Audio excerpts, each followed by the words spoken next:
राष्ट्रपतिज्यू समक्ष प्रधानमन्त्री पद तथा गोपनीयताको शपथ लिन नवनियुक्त सम्माननीय प्रधानमन्त्री श्री बालेन्द्र शाहज्यूलाई सादर अनुरोध गर्दछु।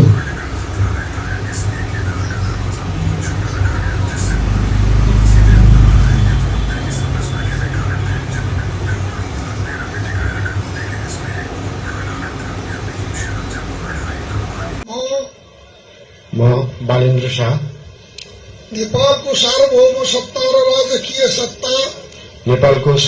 सत्ता र राजकीय सत्ता नेपाली जनतामा निहित रहेको नेपालको संविधान प्रति पूर्ण वफादार रही सत्यनिष्ठापूर्वक प्रतिज्ञा गर्दै ईश्वर देश र जनताको नाममा शपथ लिन्छु कि प्रधानमन्त्री पदको जिम्मेवारी प्रचलित कानूनको पालना गरी मुलुक र जनताको भलो चिताई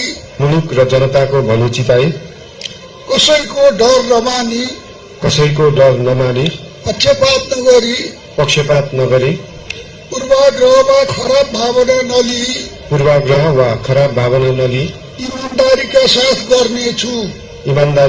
गर्नेछु र आफ्नो कर्तव्य पालनको सिलसिलामा आफूलाई जानकारीमा आएको कुरा म पदमा बहाल रहँदा वा नरहँदा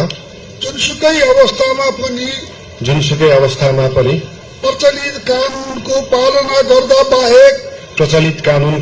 गर्दा बाहेक अरू अवस्थामा कुनै किसिमबाट पनि प्रकट वा संकेत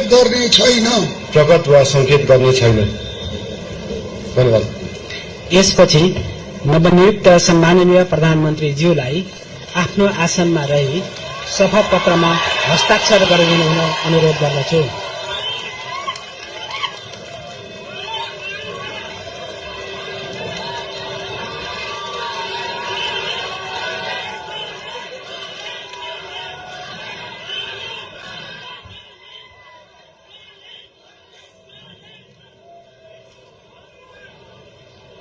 सम्माननीय प्रधानमन्त्री श्री बालेन्द्र शाहज्यूबाट प्रधानमन्त्री पद तथा गोपनीयताको शपथ लिने काम सम्पन्न भएको छ।